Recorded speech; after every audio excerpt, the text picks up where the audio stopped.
So in previous lectures, we have seen the various protocols that are associated with the application layer, specifically in TCP/IP.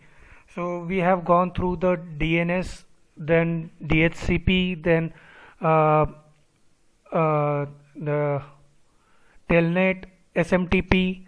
So such kind of protocols we have already seen.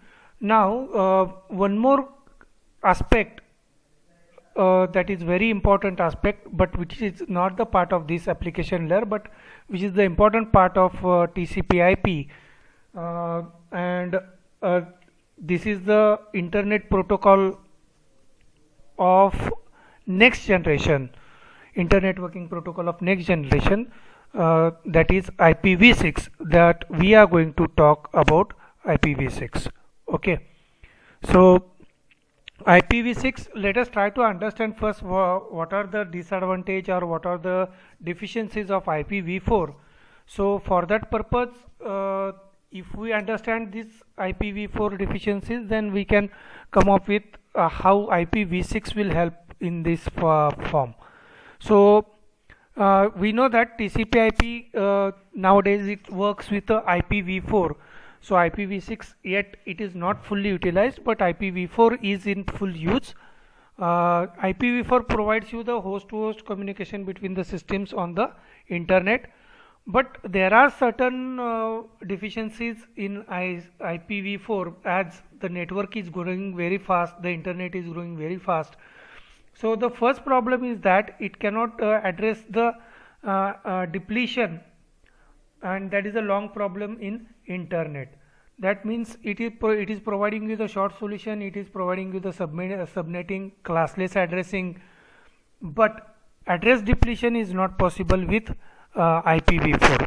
The second problem is IPv4 is that if you want to transmit the real-time audio and video transmission, then for such transmission of real-time audio and video transmissions, the delay strategies and reservation resources are not provided in IPv4.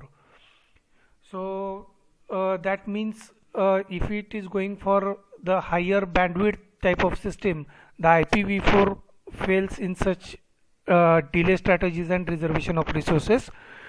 So the third is that the no encryption or authentication is provided in IPv4. So these are the three deficiencies that are overcome by internet protocol version 6.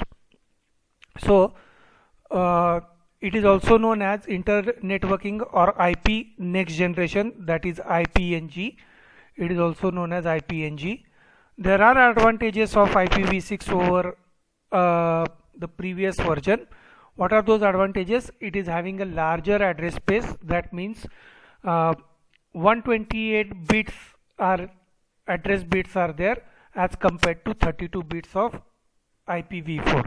So IPv4 we have already studied. In IPv4 only 32 bit address is there, whereas IPv6 is having 128 bits. Then better header format. So IPv6 uses a new header format in which options are separated from the base header and inserted when needed. So as and when needed, so header format is different, base format is different, and options are different. So this is what the difference, and this enhances the internet capability, or the data transmission is very fast as compared to IPv4.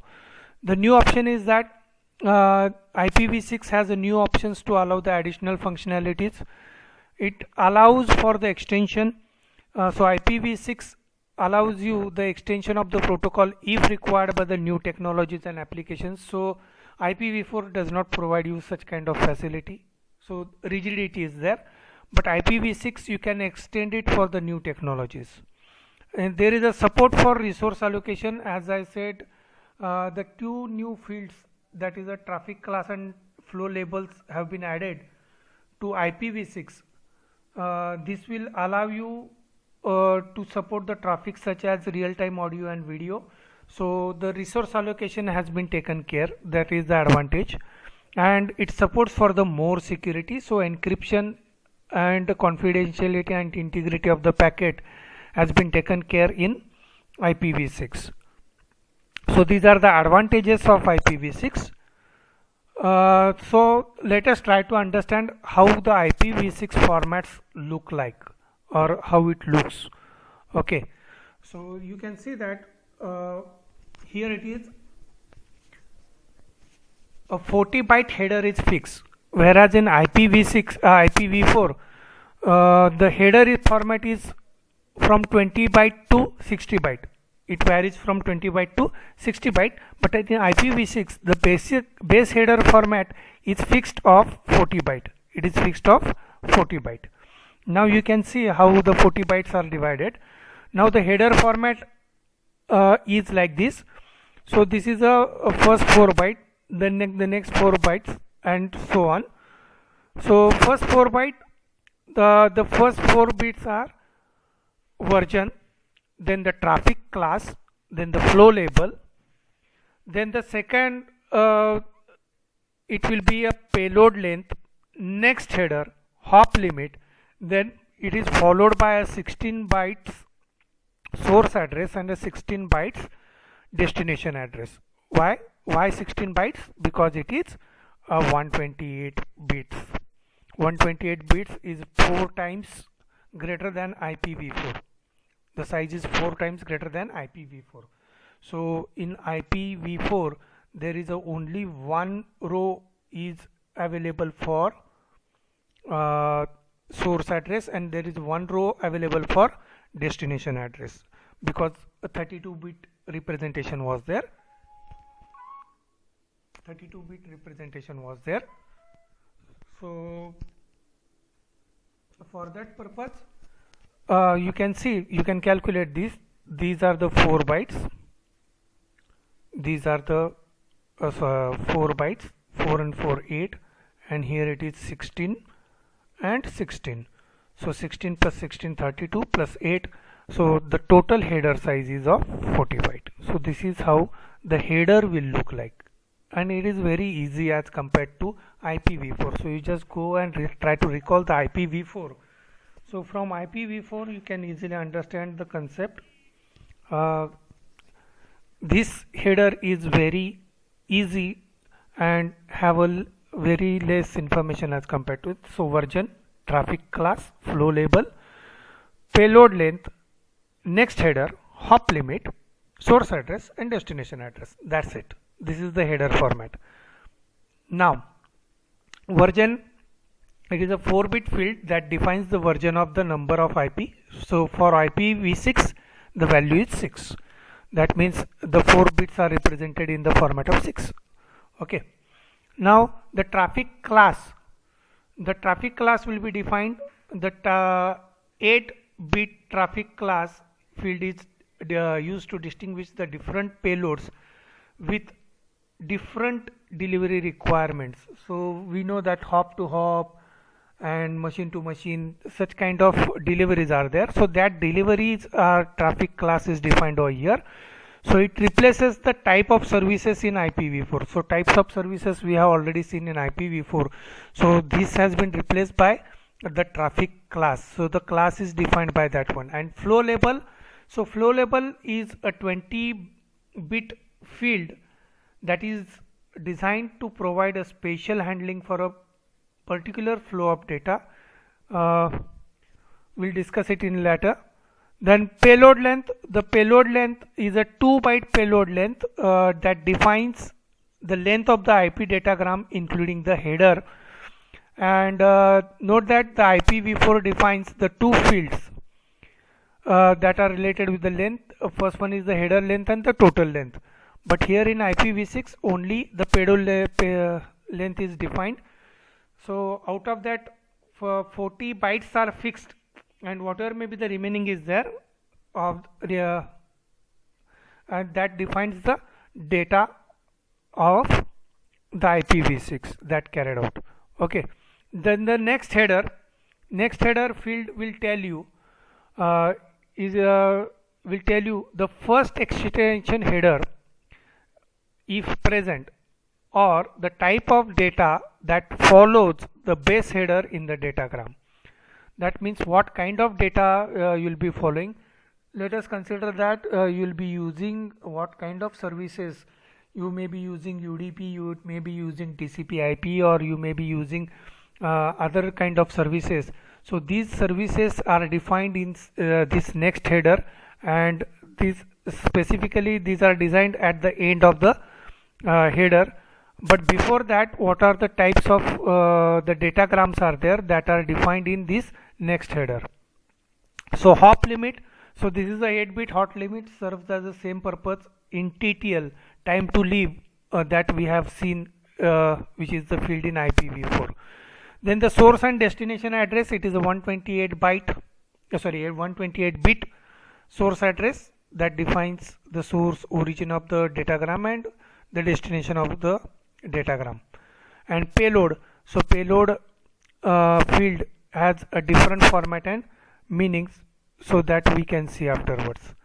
Now this is how actually the payload in datagram has been designed. Now you can see that here you will be mentioning, let us say if you mention the 00, then 00 will be here. So 00 will tell you, again it will come here, and 00 is hop by hop option is there. Okay, so this has been decided by this one.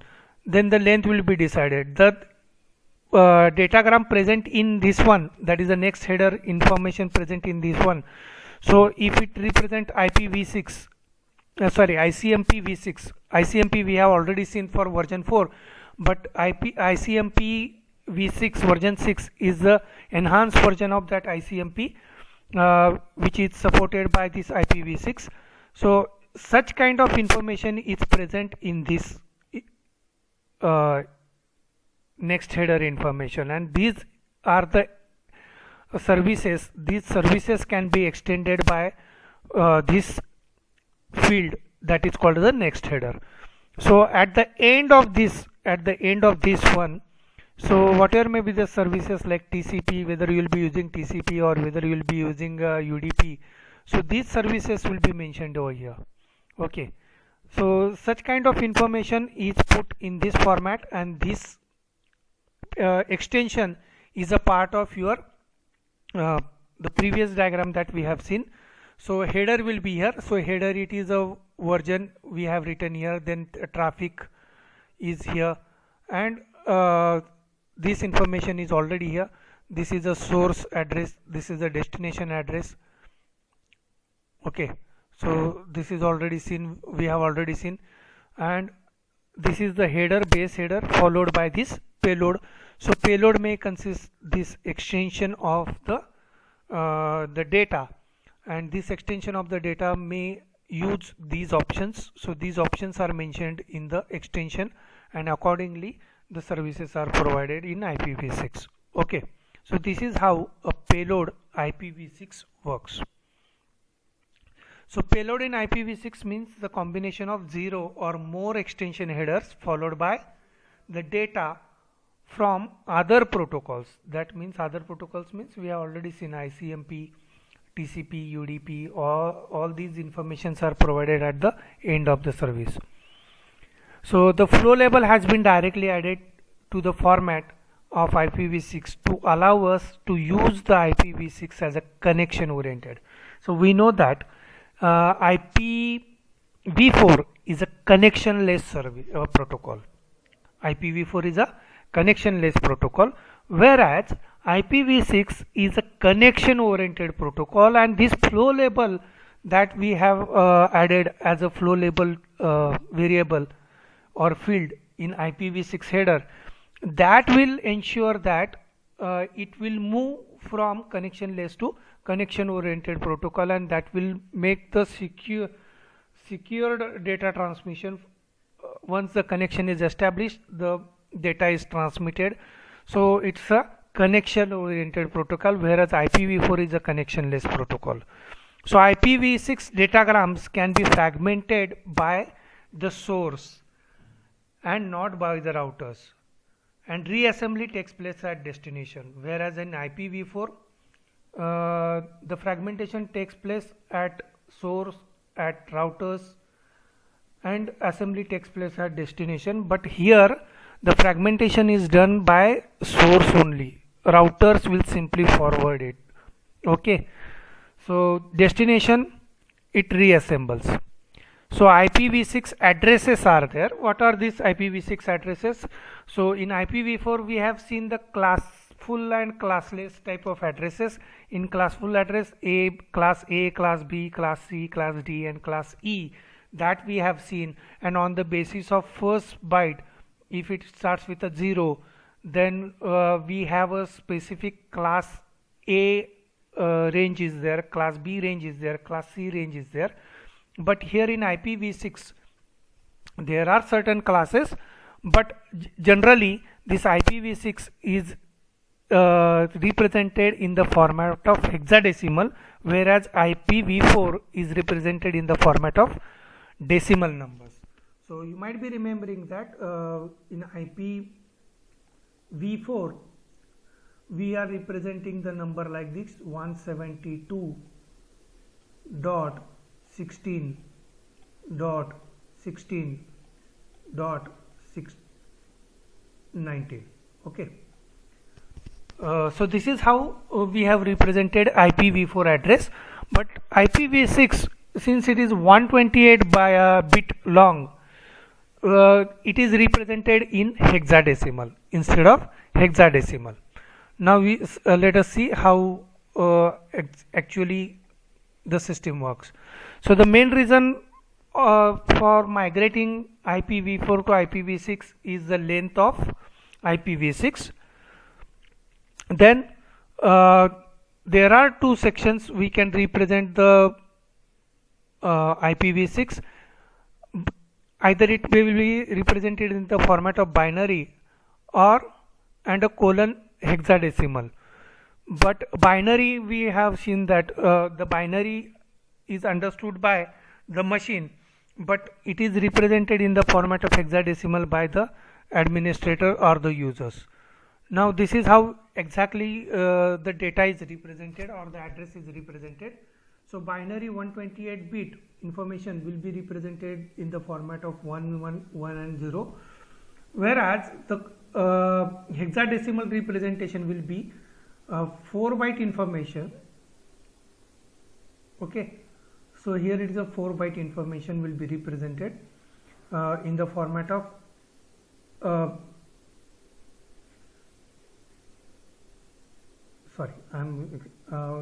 the nibble is represented, and the 4 words are taken together and it is separated by a colon. So there are how many? 8 such combinations of 4 are there. You can see here, this is 1, 2, 3, 4, 5, 6, 7 and this is 8. Okay, so IPv6 address is having 8 word hexadecimal number, whereas IPv4 is having 4 decimal numbers. Okay, so binary notations are used when the address is stored in a computer, and the colon hexadecimal notations are used, which divides the address into 8 sections that we have already seen. So each made up of 4 hexadecimal digits separated by a colon. So now there is every possibility that the bit in between addresses between the two hexadecimal numbers might be a 0, then how to represent it? So let us consider that 8 bit, so this is a 8 bit, so you can represent it like this one. 8 words are there, 8 hexadecimal codes are there. So 8 hexadecimal codes will be represented like this. So this is FDEC, so it will be represented like this: F D E C colon 0 colon 0. So this is the notation. 0 means 0 0 0 0, so that can be abbreviated as a 0, then colon 0 colon 0 colon BB FF BB FF followed by 0 colon 0 sorry, one more 0 is here, 0 colon, and this is last one is FFFF. Okay, this is how exactly the address is represented. Okay, this is how exactly the address is represented. That means FDEC colon 0 colon 0 colon 0 colon 0 colon 0, then BBFF colon 0 colon FFFF.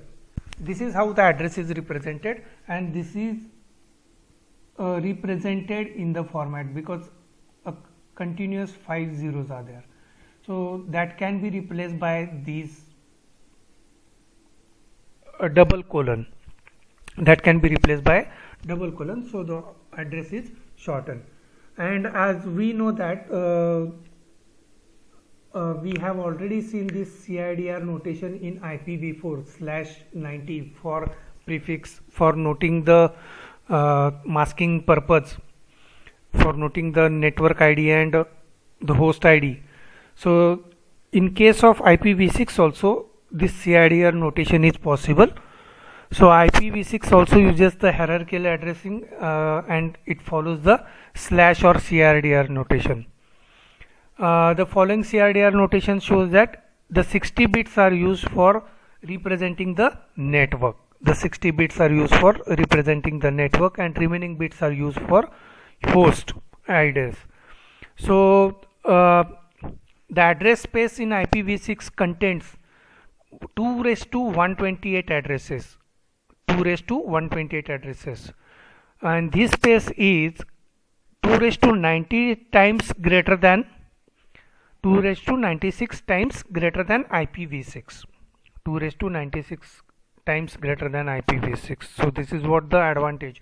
So you can see even if your network grows, then in that case 2 raised to 96 times. So you just calculate it how many times. So I think it is 3.1 into 10 raised to 38 times you will be getting that many addresses. So there are 3 types of address types are possible. First one is unicast, second one is anycast, and third one is multicast. Now just try to understand what do you mean by unicast. Unicast means it is a single machine to a single machine. That means a source will send the information or packet from one machine to a destination and the router will simply follow the path. That is called as a unicast. Anycast means a packet is sent to a group of machine. A packet is sent to group of machine, but it will be delivered to only one machine, which is the most approachable. That means there are number of groups. Let us consider that. I'll tell you. This is one machine which is sending a packet, and it is sending to a group of which is sending to a group of network.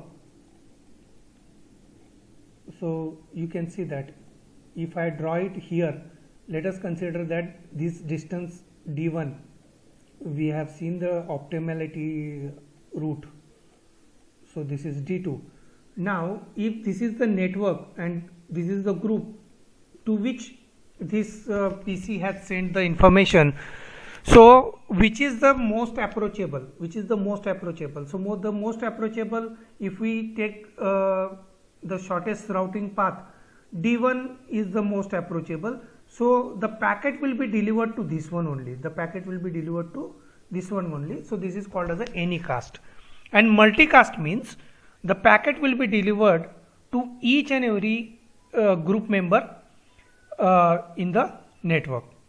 So this is what the difference, and this is how the 3 categories you can define it. That is a unicast, anycast, and multicast. Unicast means machine to machine, single machine to single machine. Anycast means single machine to group, but it is delivered to the most approachable device. And the multicast means one to group or single to group, but it is delivered to each and every member of that group. This is what the difference between unicast, anycast and multicast. Now we'll see what are the basic differences between IPv6 and IPv4. So IPv4, on the basis of address length, it is 32-bit, 128-bit. Then which kind of protocols it is supporting? It is supporting a manual and DHCP address configuration. So manually you need to set it, and DHCP will allow you to have automatic, whereas IPv6 is a auto configuring type of system. It supports auto configuration, and renumbering address configuration is also possible with IPv6.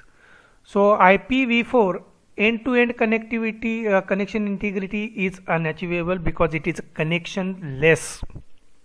It is a connectionless, whereas IPv6 is connection oriented, so end-to-end integrity is achievable. Now you can see how many address spaces are generated. Address spaces are generated by IPv4 as 4.29 into 10 raised to 9 address spaces, whereas IPv6 will generate 3.4 into 10 raised to 38 address spaces. So you can see how many spaces are there. It is almost 2 raised to 96 times greater than IPv4. The security feature is the dependent on application. So if you want to provide the security to your data, you need to add other applications, because this is what the disadvantage of IPv4, whereas IPv6 provides you inbuilt security feature. Then address representation is in the format of decimal, and address representation is in IPv6 it is in the format of hexadecimal. Then in IPv4, fragmentation is performed by the sender and forwarding routers, whereas fragmentation is done by the source only in IPv6. Then the packet flow identification is not available, whereas in IPv6 the packet flow identification is possible, and that is defined in header. Then checksum field is available. In IPv6 checksum is not available. It is a broadcast message transmission scheme. IPv4 is a broadcast type of system, and we have already seen IPv6 will support a multicast and anycast message transmission. Then IPv4 encryption and authentication is facility is not provided. In IPv6 that is available. Header size is variable in IPv4, whereas in IPv6 the header size is fixed of 40 bytes. So with that we came to the end of IPv6. In a short, we have seen what do you mean by IPv6 and how it supports. So if we need, we can go through the various resources available through the books and net. What do you mean by IPv6 and how IPv6 are configured? So this is a short information about IPv6. We will stop here. If you have any query,